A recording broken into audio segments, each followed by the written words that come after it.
Assalamualaikum warahmatullahi wabarakatuh. Halo.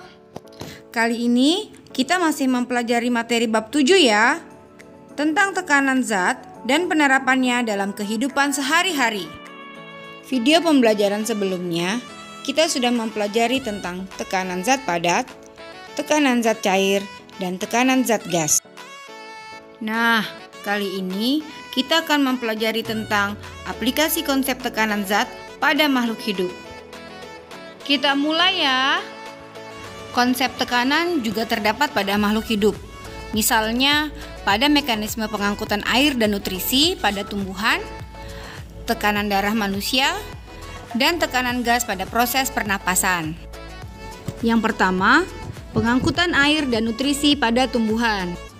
Pada tumbuhan terdapat berkas pengangkut, yaitu xilem dan floem. Xilem dan floem adalah jaringan seperti tabung yang berperan dalam sistem pengangkutan.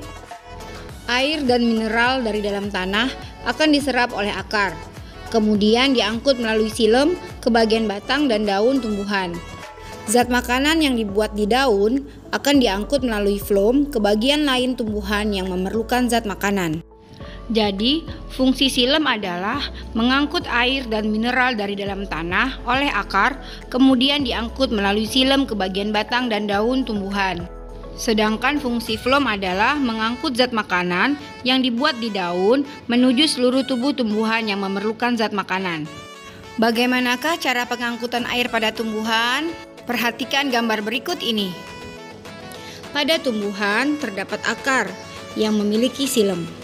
Xilem tersusun atas endodermis, korteks, epidermis, dan rambut akar. Pertama-tama, air diserap oleh rambut-rambut akar. Kemudian, air masuk ke sel epidermis melalui proses secara osmosis. Selanjutnya, air akan melalui korteks. Dari korteks, air kemudian melalui endodermis dan perisikel. Selanjutnya, air masuk ke jaringan xilem yang berada di akar. Setelah tiba di xilem akar, air akan bergerak ke xilem batang dan ke xilem daun. Selanjutnya, proses pengangkutan air dari akar menuju ke daun. Air dapat diangkut naik dari akar ke bagian tumbuhan lain yang lebih tinggi dan diedarkan ke seluruh tubuh tumbuhan karena adanya daya kapilaritas batang. Daya kapilaritas batang dipengaruhi oleh adanya kohesi dan adesi. Kohesi merupakan kecenderungan suatu molekul untuk dapat berikatan dengan molekul lain yang sejenis. Sedangkan adesi adalah kecenderungan suatu molekul untuk dapat berikatan dengan molekul lain yang tidak sejenis. Selain disebabkan oleh gaya kohesi dan adesi, naiknya air ke daun disebabkan oleh penggunaan air di bagian daun atau yang disebut dengan daya isap daun. Pada daun, air juga mengalami penguapan. Penguapan air oleh daun disebut transpirasi.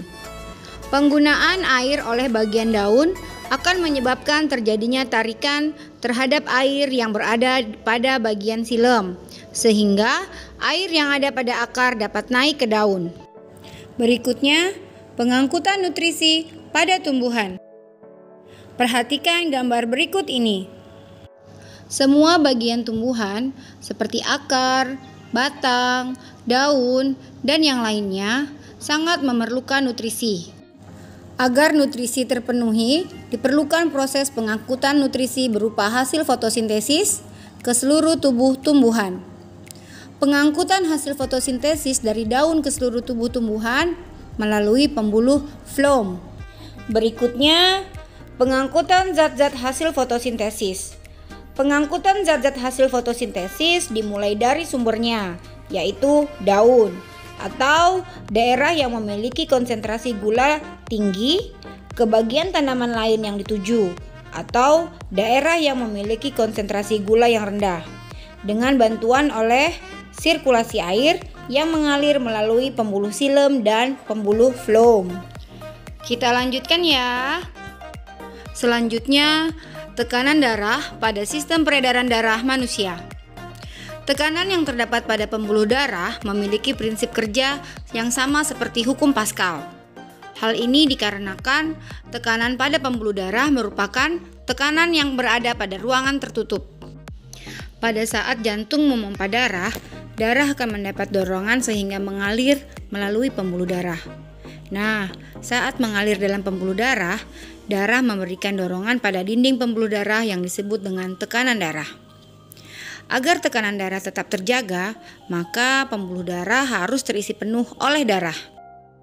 Tekanan darah diukur dengan menggunakan sebuah alat yang bernama sphygmomanometer. Ada pula yang menyebutnya dengan tensimeter. Cara mengukur tekanan darah. Tekanan darah diukur di dalam pembuluh nadi atau arteri besar yang biasanya dilakukan di tangan bagian lengan atas. Perhatikan gambar berikut ini. Tekanan darah normal berkisar antara 120/80 mm/Hg. Angka pertama menunjukkan tekanan saat bilik berkontraksi dan darah terdorong keluar dari bilik jantung melalui arteri yang disebut dengan angka sistol. Kemudian, angka kedua yaitu yang lebih rendah adalah hasil pengukuran tekanan saat bilik relaksasi dan darah masuk menuju bilik jantung. Tepat sebelum bilik-bilik ini berkontraksi lagi disebut angka diastol.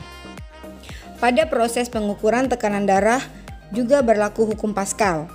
Menurut Pascal, tekanan yang diberikan kepada zat cair dalam ruang tertutup akan diteruskan ke segala arah dengan besar yang sama.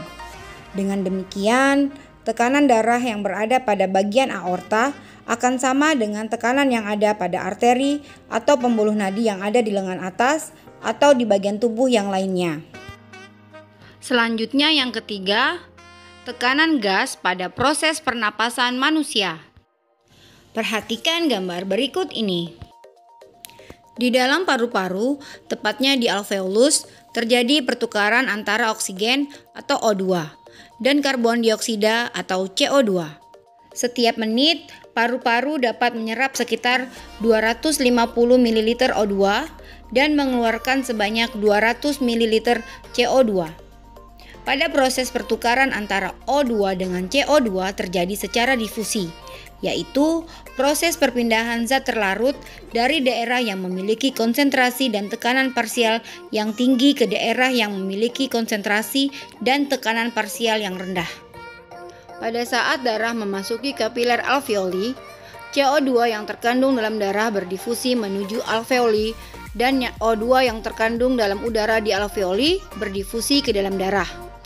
Akibatnya, PO2 dalam darah menjadi naik atau banyak mengandung oksigen, dan PCO2 dalam darah menjadi turun atau sedikit mengandung karbon dioksida. Darah tersebut selanjutnya menuju ke jantung, kemudian dipompa ke seluruh bagian tubuh. Pada saat darah tiba di jaringan tubuh, O2 dalam darah tersebut mengalami difusi menuju jaringan tubuh. Kandungan CO2 dalam jaringan tubuh lebih besar daripada kandungan CO2 dalam darah, sehingga CO2 dalam jaringan tubuh mengalami difusi ke dalam darah. Setelah melepaskan O2 dan membawa CO2 dari jaringan tubuh, darah kembali menuju jantung dan dipompa lagi ke paru-paru. Baiklah, sampai di sini dulu video pembelajaran kali ini. Semoga bermanfaat.